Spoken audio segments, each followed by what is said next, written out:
todo tuyo. Ok, a ver, tengo que darle a compartir pantalla. Que yo me acuerde dónde está lo primero. Esta. Ok. Compartir.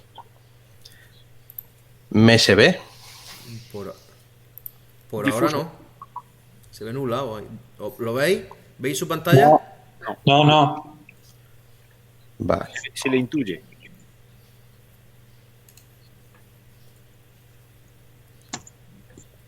A ver. Ahora sí. No. Ahora sí, Sí, sí, sí. ¿no? Sí, sí, sí. ¿Veis el ADN? Bueno, un dibujo del ADN, Sí, ¿veis? sí. Sí, ahora sí. Ok. Vale. Hoy, para seguir un poquito con biología, tampoco quiero meterme muy a fondo, vamos a ver una de las bases de la biología molecular y del ADN concretamente, y es ¿para qué? No, al final, tanto ¿para qué? ¿No? Es tan importante que se dice que el ADN, la pregunta que vamos a intentar responder es, oye, un poquito de cómo funciona, para qué sirve el ADN y qué hace nuestro cuerpo y de los restos de seres vivos con él, ¿de acuerdo? Vamos a ver esa información que hemos dicho que está guardada en el ADN, pues qué tipo de información es y cómo funciona, ¿vale? Bien. Vale. Muy básico, cero.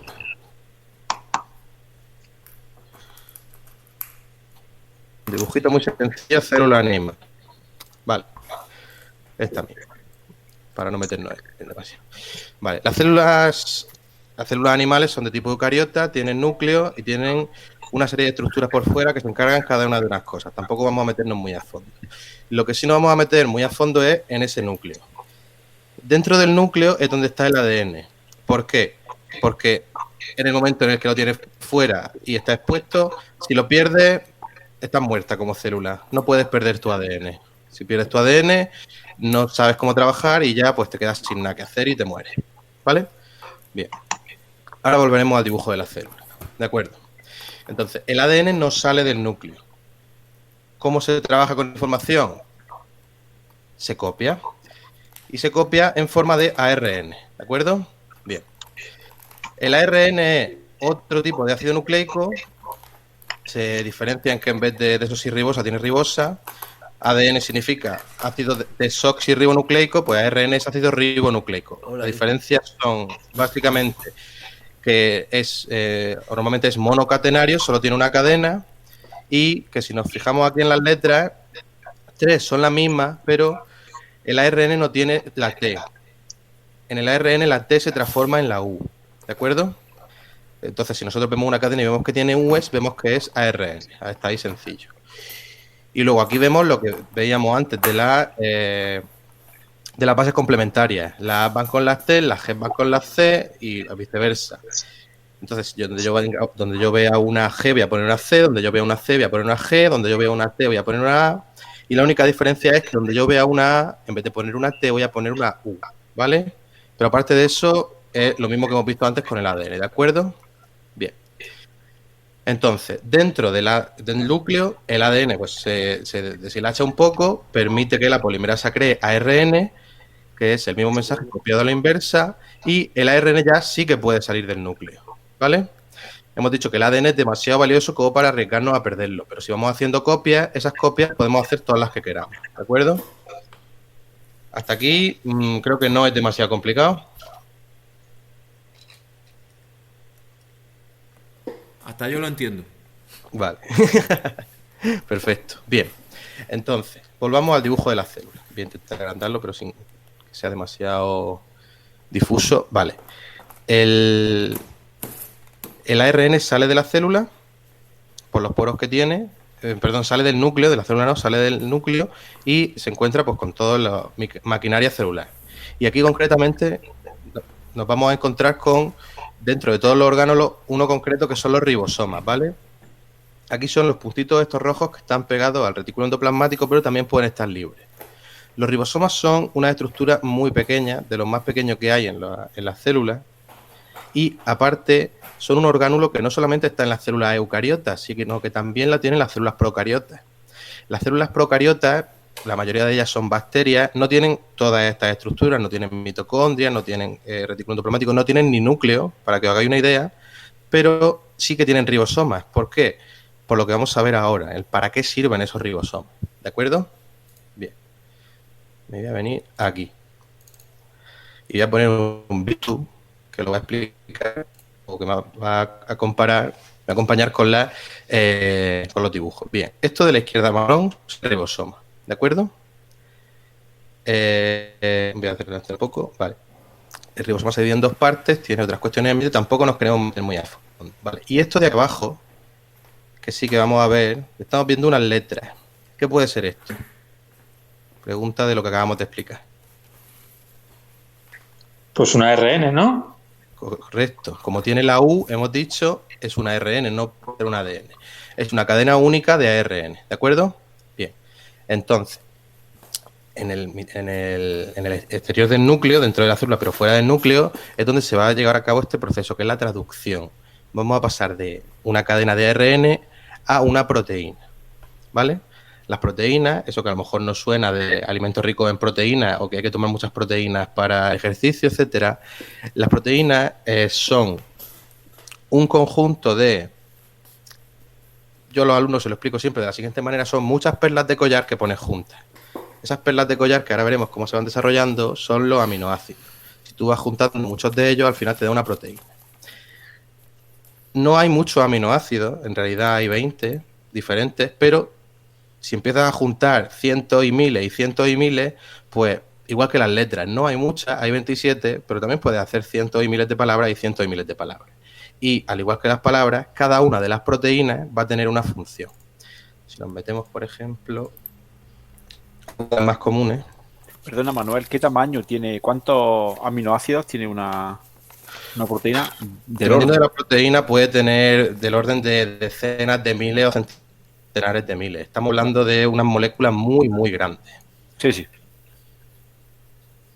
Vale. Bien, esta sería la idea básica de cómo se va formando. Nosotros vamos juntando perlitas, ahora veremos cómo se van juntando, no son perlitas exactamente, pero bueno, se van juntando muchas, y al final lo que pasa es que van interactuando entre ellas, ¿vale? Se van, pues, uniendo por enlaces puente de hidrógeno o por otro tipo de enlaces, y al final lo que van a hacer es que normalmente son tan masivas, tan enormes, que si tuviéramos que representarlas con una sola imagen, esa imagen sería imposible de ver, tendría tantísimo detalle que sería imposible. Lo que normalmente se hace es representarla de esta manera, como estamos viendo aquí. Esto sería la idea de una proteína. Todo esto que está en rojo, en naranja, en amarillo, en verde, tal, son hélices. Lo que hacen es dar forma a la estructura de la proteína, y la parte que a nosotros normalmente nos va a importar es la que viene bien detallada. Aquí vemos unos carbonos, un nitrógeno y algunos átomos a los que se unen, ¿de acuerdo? Otro ejemplo con el que queda más claro es con la hemoglobina. Sabemos es la molécula que existe dentro de nuestra sangre para transportar el oxígeno de un sitio a otro y que tiene hierro, ¿de acuerdo? Bien. La molécula de hemoglobina es enorme, básicamente. Pero la parte que nos importa sería esta que tenemos aquí, de la cual hay 4 en toda la molécula, ¿de acuerdo? El resto es, digamos, el soporte, la caja dentro de la que va esto, pero es que si nosotros necesitamos esto y tenemos que pagar la caja, pues hay que tener la caja igualmente. Este trocito de aquí, con este hierro en medio, es el que transporta el oxígeno. Se oxida, transporta el oxígeno, luego se reduce, deja el oxígeno, y así por todo el cuerpo. ¿Qué pasa? Que las proteínas normalmente se degradan con el tiempo. Son estructuras tan increíblemente complejas, tan imposibles de construir fuera de los seres vivos, que es que pues, con mirarlas se rompe, por decirlo de alguna manera. Y entonces tenemos que estar continuamente fabricándolas. ¿Dónde y cómo sucede eso? Dentro de las células. Volvemos aquí, ¿vale? Esta sería nuestra cinta de nuestra cadena de ARN, que puede tener las instrucciones que sean, ¿no? Pues para construir insulina, para construir hemoglobina, para construir los cientos de miles de proteínas diferentes que nuestro cuerpo necesita, ¿vale? Este sería el ribosoma. Y entonces, y ahora por este otro tipo de ARN, tampoco vamos a meternos muy a fondo, lo que vamos a hacer es ir buscando el inicio, ¿vale? Vamos por la cadena de ARN y encontramos un AUG. Tiene que ser AUG. Ahora explicaremos el porqué, ¿vale? Bien. Cuando encontramos un AUG, empieza a replicarse. Perdón, empieza a traducirse, ¿vale? Con esta genética, ¿vale? Entonces vamos a ir recorriendo la cadena de ARN y por cada triplete que se llama, vamos a ir añadiendo una perla de collar, un aminoácido a esa proteína, ¿vale? El primero siempre va a ser MET, ahora también explicaremos por qué, pero la idea es que el ribosoma va a ir recorriendo y va a ir añadiendo, si tú quieres encontrar la zona en la que sea, y va a ir añadiendo el aminoácido correspondiente, ¿de acuerdo? Aquí, pues, ¿este se va a unir o no? Pensar en la complementariedad de las bases. ¿Este se va a unir aquí o no se va a unir aquí? No, ese con el siguiente. Aquí, ¿cuál tendría que unirse para corresponder con Correcto. Entonces, estos hay por todas las células un montón, cada uno con su letra y cada uno con su aminoácido correcto. Entonces, cuando el adecuado venga, cuando un AAA venga y se una, por ejemplo, con su fenilalanina, lo que veremos será cómo se va a unir. Aquí se unen por enlaces fuertes, estamos hablando, no los puentes de hidrógeno que he mencionado antes, aquí son, creo que eran fosfodiéster, pero no me hagáis mucho caso, porque se podía ser otro. Y vamos a ir alargando ese collar. Si seguimos recorriendo, lo que vamos a ir haciendo es seguir por todas las moléculas de ARN, haciendo la proteína cada vez más larga, ¿de acuerdo? Esta es una proteína relativamente corta, vemos que tiene 8 bases nada más, y termina aquí. Pues esta sería simplemente como por ejemplo, ¿vale? Si nosotros estuviéramos hablando de las proteínas reales, como las que hemos visto, esto, bueno, pues por no dejarme a mí, vamos a buscar la hemoglobina, a ver cuántas bases tiene. Vale, pues tiene una masa molecular de 64 kilogramos por mol. Jesús, tú eres de física y química, puedes decir que es una burrada, ¿verdad? 64.000 gramos por mol, pues hombre, pues sí, claro, comparado con las moléculas inorgánicas, pues ya ves, ¿no? Sí, es una cosa brutal. Una molécula inorgánica que puede... El agua tiene 18, ¿verdad? 18, no 1000, 18 y punto. 18 gramos por mol, claro. Pues, pues sí, estamos hablando de una molécula extremadamente grande. Tampoco vamos a meternos aquí en el tamaño, pues sí, podríamos buscarlo, pero tampoco tiene mucho sentido. Pero sí, son moléculas muy grandes, ¿vale? Tendríamos que hacer este proceso hasta juntar, pues, 1000, 10.000, 100.000 los aminoácidos que fueran necesarios, ¿de acuerdo? Y esto lo que sería ir interactuando unos con otros por diferentes fuerzas internas, pues hay puentes de hidrógeno, pero también hay enlaces entre azufre, entre ellos, y lo que van haciendo es pues, ir plegándose, juntándose, y como si intentáramos hacer una gran cadena, pero algunos de los eslabones, por ejemplo, fueran magnéticos y se pegaran unos a otros, otros estuvieran hechos de velcro y se pegaran entre ellos, sería más o menos el símil, ¿de acuerdo? La idea es que al final seguirían dando estas estructuras y la forma en su conjunto es la proteína en completo, ¿de acuerdo? Bien. Para terminar, lo último, qué letra va con cada cosa está muy estudiado. Si nosotros simplemente ponemos en Google código genético, esta tabla es la misma que hay para todos los seres vivos, absolutamente. El ARN es el mismo para todos los seres vivos y ya puede ser una planta, un hongo, una bacteria, un animal, cualquier cosa va a tener lo mismo. Si yo en un ARN me encuentro va a ser esto, que es fenilalanina. Si yo encuentro UCU, va a ser serina y así con todo. ¿De acuerdo? Entonces, o sea que hay varias combinaciones de bases que sintetizan la misma proteína, el mismo aminoácido. Sí, estás viendo, por ejemplo, UU y UC dan los dos P, ¿verdad? Sí. Vale, el motivo de esto son dos cosas. La primera es que no hay 64 aminoácidos diferentes, solo tenemos 20. Entonces, para aprovechar, se repiten algunos.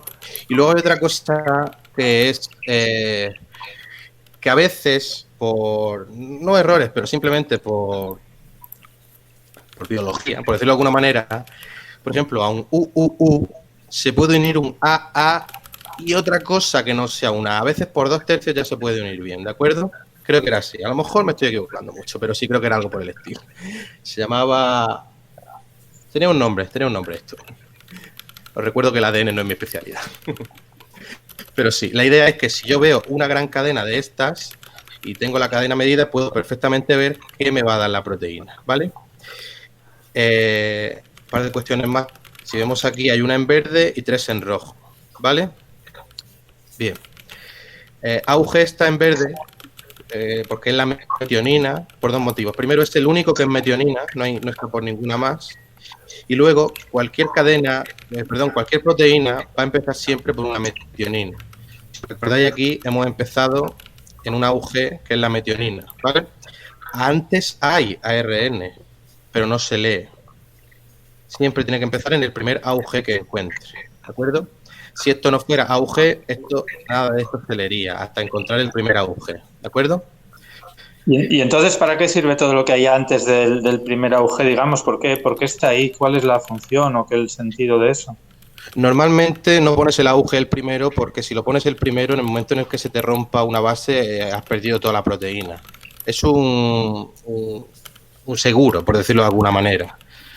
Intentas que no sea demasiado grande para tampoco copiar de más, porque todo lo que estás copiando es pérdida de materia y energía, pero no lo metes aquí, porque entonces en el momento en el que pierdes la A ya no se te copia nada. O sea, se mete un poco de basurilla ahí al principio, ¿no? Claro. Y luego, los 3 están en rojo. Los colores de stop, que se llaman, no se traducen. Veis que no tienen un aminoácido asociado. Cuando se llega a un codón de stop, es donde termina la aplicación, ¿vale? Entonces aquí no se une nada, simplemente llega el complejo de stop, se pega y separa todo de nuevo. Hemos terminado, el ribosoma se va, el ARN se va, se pueden hacer más de una copia del mismo, las instrucciones son de las mismas y pues la proteína ya está hecha. De hecho, normalmente una cadena de ARN es tan larga que hay siempre varios ribosomas a la vez. Uno está empezando, otro está medio, otro está terminando, porque ya tenemos la copia de las instrucciones, vamos a aprovecharlas mientras funcionen, ¿vale? Luego, normalmente cuando suceden las mutaciones, al final el ARN se degrada, las proteínas no salen bien y entonces tenemos que volver a hacer otra copia de ARN. Pero siempre se puede hacer normalmente más de una proteína, ¿de acuerdo? Pero y por cada cadena de ARN se sintetiza una sola proteína. Una sola, pero todas las copias que dé de sí. O sea, la cadena solo va a dar insulina, por ejemplo, pero puedo sacar 50 insulinas, quizás. Sí. Pero digamos, ese trocito de ARN se ha hecho para sintetizar una proteína exclusivamente, ¿no? Claro, nosotros tenemos dentro de nuestra gran hebra gigantesca de ADN, pues un trozo en el que está la insulina, otro trozo en el que está la hemoglobina. Y también pensar que dentro de cada célula está todo el ADN. Dentro de cada célula están las instrucciones para hacerlo todo, absolutamente. Las células de las raíces del pelo, por decir algo, utilizarán las partes de las instrucciones que dicen pues, rubio, moreno. El resto del cuerpo no va a utilizar esa parte, pero tiene que tenerla igualmente. Y así con todo. Pensar que las instrucciones es como si todas las bibliotecas son completas, pero en una zona solo utilizan los primeros libros, en otras solo los últimos y los demás pues pasan de los demás libros, ¿vale? Es alucinante, la verdad es que es impresionante. Yo, una pregunta muy tonta. Sí. ¿Has dicho que todos los seres funcionan iguales porque por la evolución o porque es que no, si funcionara de otra forma no andarían? Podrían funcionar diferentes, pero es por evolución, efectivamente. O sea, hace unos 4.000 millones de años, estamos hablando de 2/9 de cuando empezó la Tierra, por decir algo, o 3/9, aparecieron las primeras células procariotas. El núcleo tardó 1.000 millones de años más. Y los animales son relativamente modernos, solo tienen 500 millones de años comparados con los más de 3.000 que tienen las células. Entonces, todas las células fueron funcionando siempre igual. La base biológica era la misma. Estas 4 letritas y lo que representan luego la copia y luego sacar proteínas. La idea de juntarse entre ellas para dar seres más grandes vino mucho después, cuando esto, digamos que ya estaba tan imbuido dentro de ellas que es que no había otra opción. Perfecto, gracias. Y luego, si tenemos nuestro código genético y como vimos en el Biotecnoencuentro, tenemos la secuencia de ADN del coronavirus, es muy fácil sacar la secuencia de proteínas que sale. Lo que es más complicado, y eso los científicos siguen estudiando, y de hecho creo recordar que hay proyectos que buscan la colaboración ciudadana, que lo han montado en tipo juego, es ver cómo interactúan entre ellas esos aminoácidos. ¿Por qué una serina se pega a una cisteína, por ejemplo? Que a lo mejor no lo hacen, ahora mismo no recuerdo cuáles se pegan a cuáles. Si nosotros tenemos 8 o 10 aminoácidos seguidos, está bien. Pero recordar este monstruo.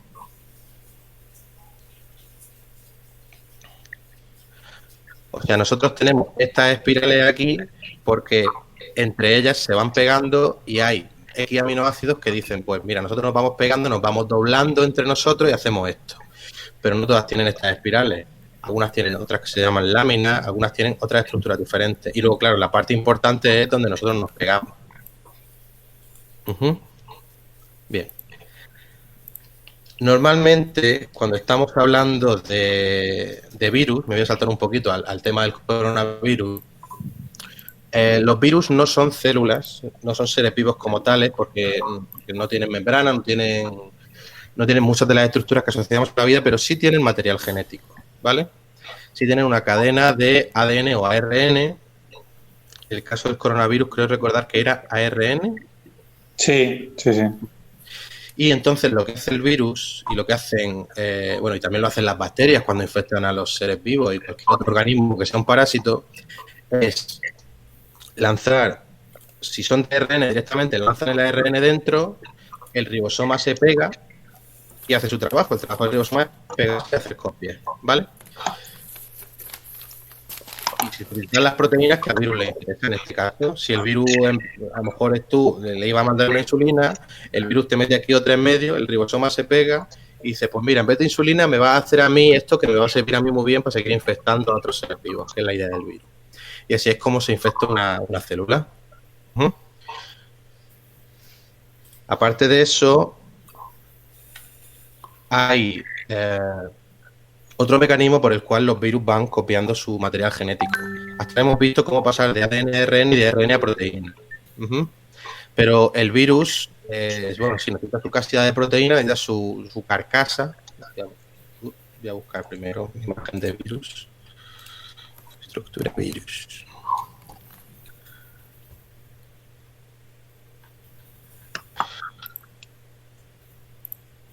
Aquí está. Esta es la estructura de los virus. Puede no tener la envolvente de glucoproteínas, pero siempre tiene un trocito de material genético y normalmente la cápsida. Que cualquiera puede pensar que la forma esta está muy imaginada, pero no, son de verdad así. De verdad que tienen esta forma de icosaedro.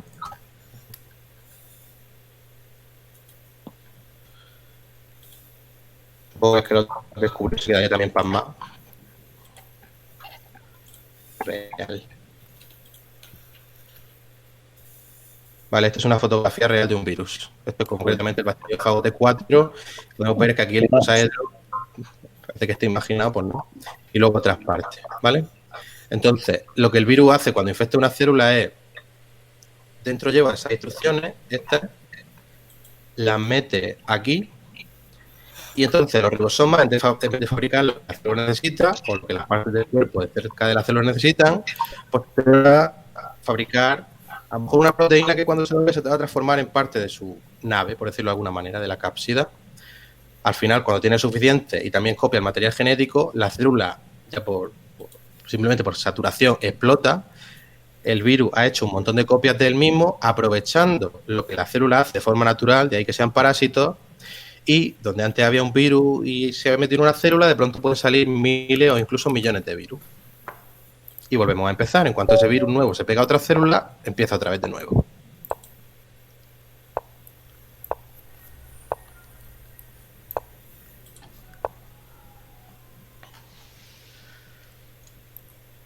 Creo que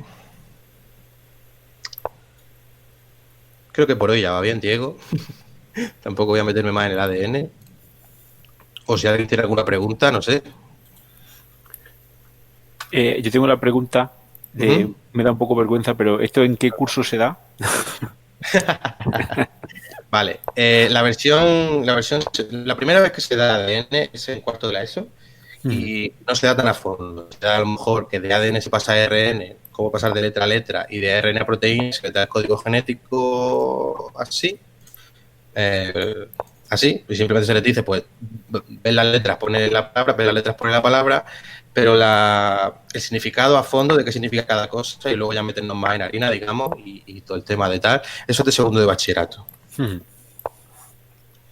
Y además luego, aunque nosotros lo demos un poquito más a fondo, a ellos en selectividad solamente le dicen, pues, qué proceso es, y tienen que saber cuál de los 3 procesos es de traducción, transcripción o replicación, que tampoco tiene mucho más.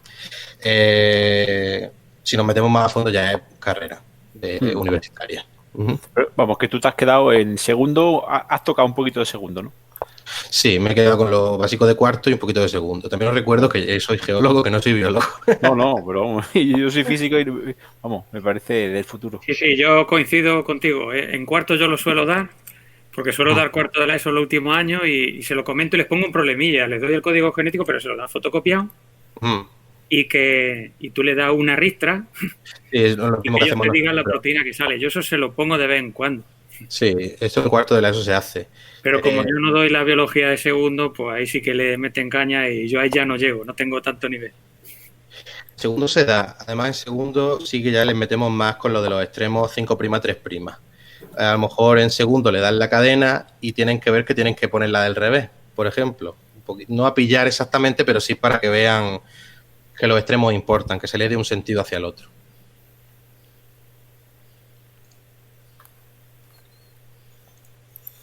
Vale. Si quieres, lo que tenías pendiente de Python, ¿no? No había una sección de los clamps del curso de la 1.4, Sí, creo. lo hice hace una semana, no recuerdo absolutamente nada, pero puedo intentarlo. Yo he estado con eso, Por digo, suerte, pero, para hacer correr el genoma del E. coli es que es imposible, es tan grande, a mí se me paraliza completamente la máquina. A ver, a mí me pasó, yo lo tuve 20 minutos en un Jupyter y al final tuve que pararlo yo porque no me daba de sí. Entonces, evidentemente no está para nada optimizado. Vale, vámonos al Stepic. Si esto va abriendo. Yo voy a abrir también el Cocker.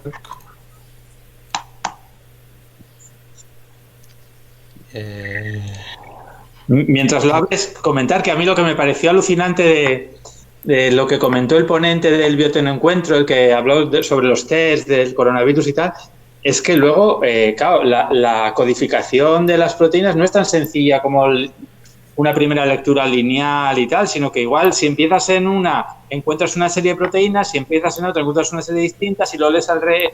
Yo qué sé, recordar que dijo que estaba tan aprovechado el espacio, o sea, estaba también codificada la información, que seguramente si un hombre, una persona se hubiera dedicado a intentar hacerlo para en tan poco espacio meter tanta información, no lo habría conseguido como lo ha conseguido el virus o supongo que cualquier otro genoma de cualquier ser vivo. Claro, yo sí que lo recuerdo porque comentó que como que había mensajes sobre los propios mensajes. Y eso, vale, lo explico muy sencillo. Sería, con los feeds desactivados, sería lo siguiente. Hemos dicho que normalmente, bueno, que nosotros empezamos siempre a leer en AUG, ¿vale? Nosotros podemos luego leer, pues, ATU, vamos leyendo de 3 en 3, ¿vale? Cada 3 nos va dando una cosa, ¿vale? Pero la ventaja del coronavirus, o la diferencia que tiene con otros, por ejemplo, sería algo así, ¿vale? No, Bueno, no. pero no habría... Pues ADN, es Si ARN. está la 1 estaría la T. Correcto, efectivamente. Sí. Vale. Imaginemos esta, ¿no? Nosotros empezamos aquí a leer AUG y ya pues 3, vamos leyendo, ¿verdad? Pero, ¿qué pasa si en vez de empezar a leer aquí, hago esto?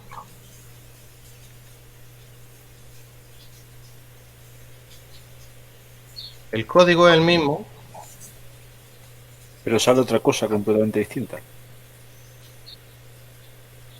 Pero ahora mi auge está aquí, que antes estaba, lo he puesto además a propósito aquí, si esto quiere funcionar. Pero antes no lo hemos leído como auge, porque hemos empezado a leer aquí, ¿vale? Entonces leo auge, tal, tal, una, etcétera. Pero si en vez de empezar a leer ahí, empiezo aquí, que hay otra, pues tengo tal. Tengo hasta 3 opciones diferentes. Si empiezo en la A, tengo una opción. Si empiezo en la U, tengo otra opción. Y si empiezo en la G, tengo otra opción. Porque siempre van a ir de 3 en 3, ¿vale? Es el mismo mensaje, pero interpretado de 3 maneras diferentes, por decir. ¿Vale? Sería como si de pronto nosotros pudiéramos mandar un archivo único de texto en el que hubiera tres cosas escritas diferentes, qué sé yo. Si quisiéramos mandar 3 cartas en una. Como un aprovechamiento, como dijeron, efectivamente, bestial, por decir, sí. ¿Vale? Entonces, si nosotros podemos triplicar el mensaje, pues un aprovechamiento del espacio efectivamente muy grande. Y se me ha olvidado lo que me han dicho entre medias. Ah, sí, lo del cocal y todo esto. No, esto lo tengo aquí, vale. Ok. Vale, si esto era lo de antes. Sí, esto era lo de las opuestas, ¿vale? Recordemos lo que dijimos, el ADN se puede leer en un sentido o en el otro. Entonces, si aquí tengo una parte, aquí tengo una caja que se lee mucho y luego la tengo enfrente, puedo encontrarla de frente si aquí busco la secuencia opuesta. Eso lo recordamos, ¿verdad?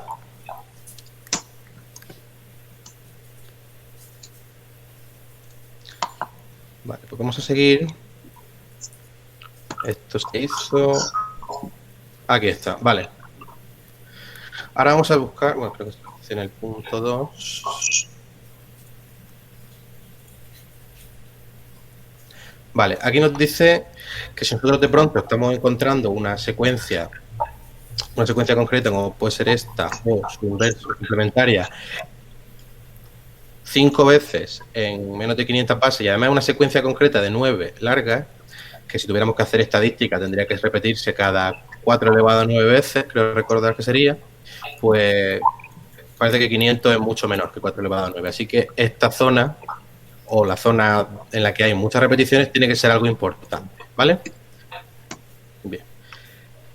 Cuando nosotros estamos haciendo esto, pasar de ADN a ARN, esta naranjita que hemos visto aquí ya no es un ribosoma, esto es dentro del núcleo, esto es la polimerasa de ADN. Se pega al ADN y da ARN. Y luego el ARN sale, etcétera, ¿vale? Para que la polimerasa se pegue, como funciona todo en la biología del ADN, tiene que encontrar el sitio en el que hacerlo y empezar a moverse. Aquí, por ejemplo, se pegaría a T, G, A, C, a lo mejor mide 6, 7, 8 y ya recorre todo lo que necesite hasta encontrar dónde parar. ¿Qué pasa? Que nosotros tenemos que encontrar ese A, T, G, A, C, T, ¿vale? ¿Dónde vamos a ponerlo? Pues lo que hemos dicho, no vamos a ponerlo justo en el primer AUG, porque en el momento en el que eso se pierde, pierdes toda la secuencia. Vamos a dejar un hueco de lo que nosotros consideremos y además, como dice esto, para aprovechar vamos a meter varios.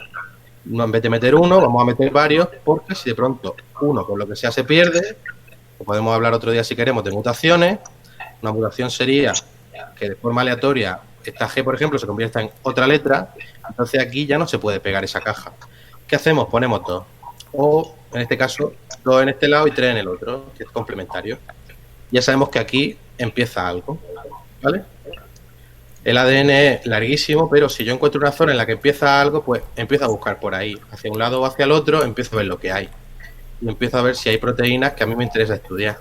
Si yo encuentro la secuencia y saco las proteínas, digo, ah, mira, pues esta proteína hace esto. Ya sabemos que aquí este es el origen para hacer estas proteínas, ¿vale? Pero entonces, ¿tendría que haber un origen para cada una de las proteínas que están codificadas ahí en el ADN? Si la polimerasa es la única, y normalmente en cada ser vivo lo es, sí, en cada zona donde tú empieces a hacer insulina, o aquí para hacer hemoglobina, o aquí para hacer otra cosa, tiene que haber una caja, tiene que haber esto, ¿vale? En algunas especies las cajas están conocidas, está la caja TAT, creo que era. Bueno, y hay más cajas, claro.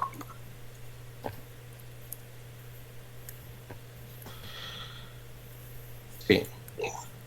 Vale, esta, la TAT, la Primbow, esta concretamente, esta es una muy básica en las bacterias, ¿vale? Esta es muy conocida, muy estudiada y se busca, digamos, de serie cuando estás estudiando una bacteria para ver lo que hay. Esta ya es conocida. ¿Qué pasa? Que en los virus, y concretamente en este virus que es nuevo, pues no sabemos cuál es. Y luego, aparte, no tiene por qué ser única, ¿vale? O sea, que la bacteria puede tenerla, pero a lo mejor tiene más. Bien. Entonces, lo que vamos a hacer ahora es buscar estos clamps, estos grupos, conjuntos de una o la otra. Porque si nosotros encontramos lo que estamos viendo aquí, que de pronto hay 4 o 5 juntos, podemos pensar que esta zona y las adyacentes son zonas interesantes, ¿vale? Entonces, lo que nos está diciendo ahora es buscarlo. Nos define, bueno, los cámaras los teníamos de antes y nos va a dar una L, una longitud, y una T, el número de veces. Y nos está diciendo el ejemplo de aquí en una L de 25, encontrar al menos 3 veces algo. Pues aquí encontramos 3 veces TGCA, TGCA y TGCA, ¿vale? ¿Qué pasa? Que cuanto más largo sea lo que estamos buscando, menos probable es que exista. En una longitud de 25, que algo de 4 se repita, no es improbable. En una longitud de 500 nada más, que se repita de 9 diferentes, es muy improbable. Entonces nos dice que es probable que esto sea algo interesante, ¿vale? Bien. Y bueno, ya simplemente nos da para hacerla esta. Entonces voy a entrar aquí y es el mismo que subí la semana pasada, está explicado encima. O sea, la semana pasada expliqué unas cuantos, si seguís bajando está lo mismo, debajo. No lo he subido en la nueva porque no he cambiado nada desde entonces. No sé si era este.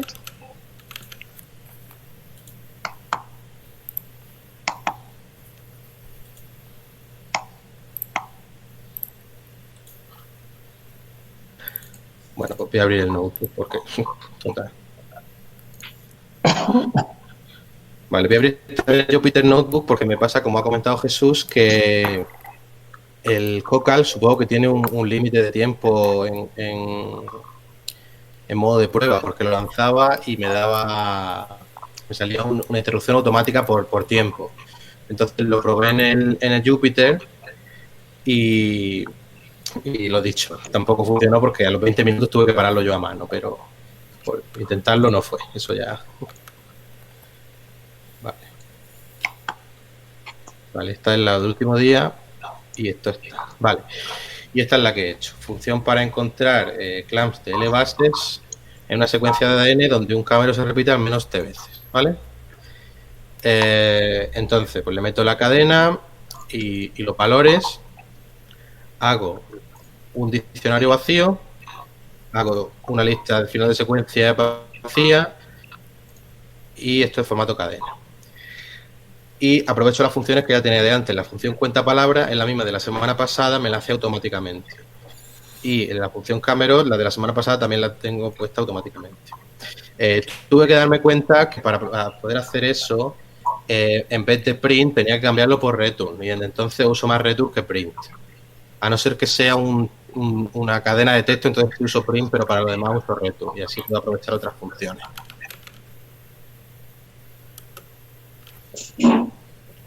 Vale, esto es para los informáticos, supongo que podréis decirme cómo se puede hacer o qué se puede hacer.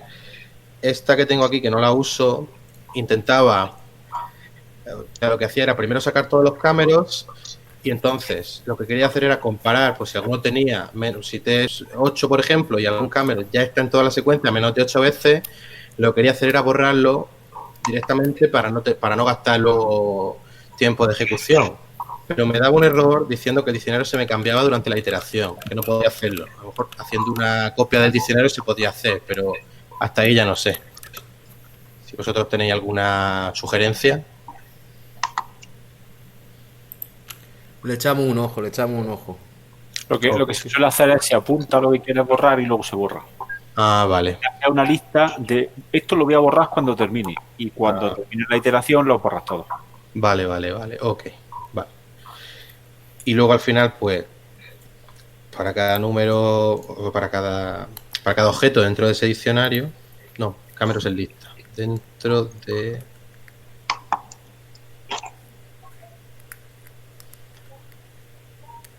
Cuenta palabra te volvía un diccionario, ¿sí? Lo que hacía era ir buscando la secuencia. Pues si hemos dicho que la secuencia está 6 veces, busca sus 6 posiciones. Busca la posición 1, 2, 3, 4, 5, 6 y la guarda en una lista. Y luego lo que hace es, con esos números, que a lo mejor son 8.100 tal, 13.000 tal, lo que hace es simplemente ver si varios de ellos están muy juntos. Venía un ejemplo en el 1.3 aquí, el último punto que lo recordar aquí. Eso, venía el ejemplo de estos tres. O sea, la idea es sacar todos estos números y luego, una vez tengo los números, ver si hay algunos que, como estos, están muy juntos. Entonces, lo que le dije era, para cada uno, si estoy buscando que haya 3 juntos, pues compara el primero con el tercero, el segundo con el cuarto, el tercero con el quinto, porque no tengo que comparar el central, eso lo tengo explicado aquí. Y luego ya al final lo que hacía era ir haciendo una lista y al final se suponía que tenía que imprimir, hay tantas secuencias, cumplen estas condiciones. Al final, cuando intentaba hacerlo, efectivamente, por tiempo, por saturación, ni siquiera con Jupyter me permitía hacerlo. Eso ya supongo que habrá más maneras de optimizar optimizar el código y depurarlo, porque si tengo que ir comparando si tengo que recorrer la lista varias veces y la lista en este caso eran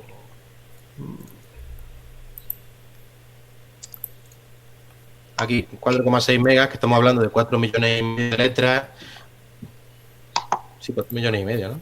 Pues son muchas veces para recorrer una lista tan larga.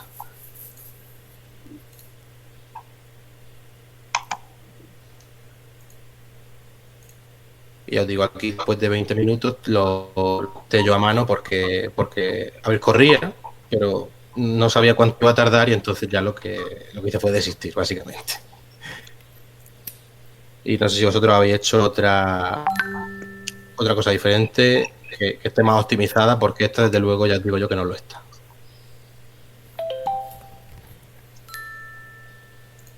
Yo de momento no he conseguido que salga con el E-Coli.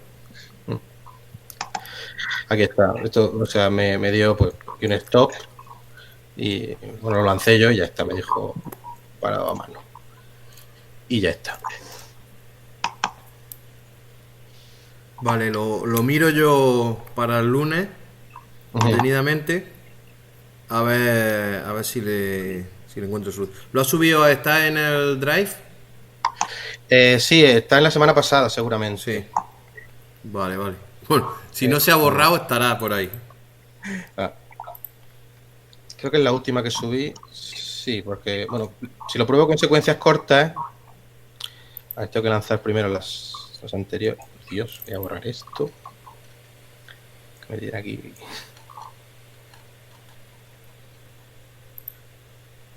Venga.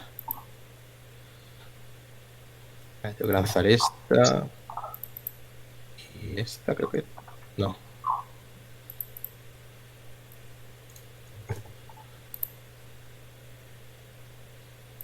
Palabras y Cameros Values.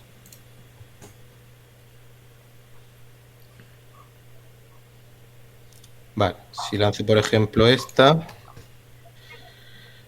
me dice, existen 2 Cameros de longitud 5 que están pues dentro de 50.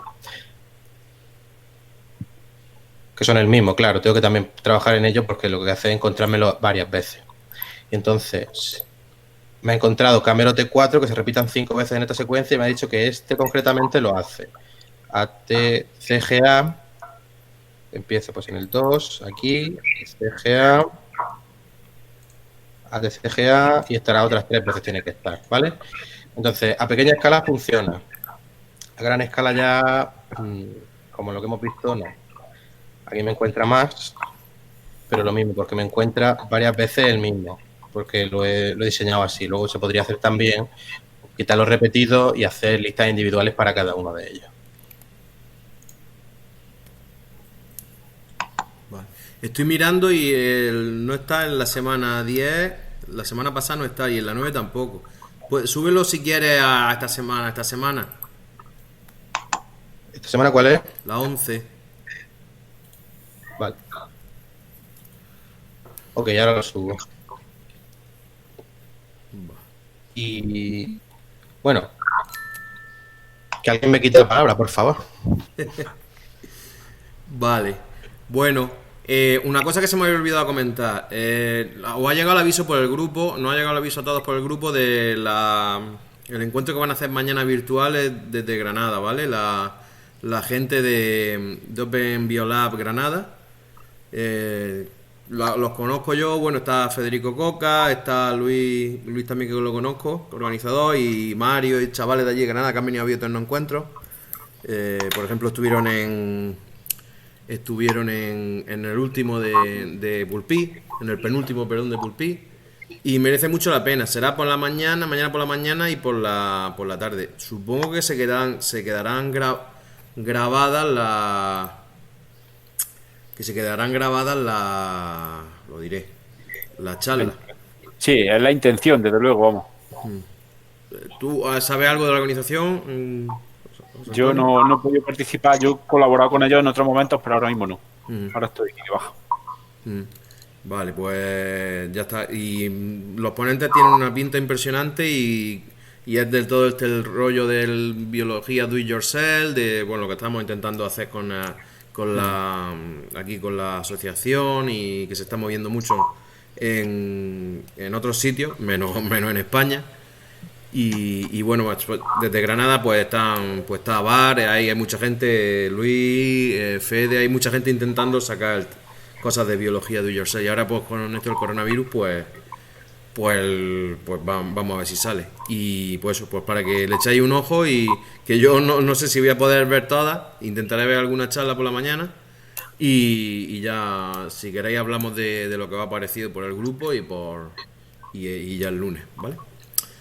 Ok, bueno, pues lo dejamos por aquí hoy, y el lunes seguimos pues con eso, con lo que he dicho, repaso de los errores más comunes en Python, y el lunes haremos a ver quién se atreve a dar la lección del jueves, y a ver quién se atreve, pues el valiente que se atreva a dar la lección del jueves.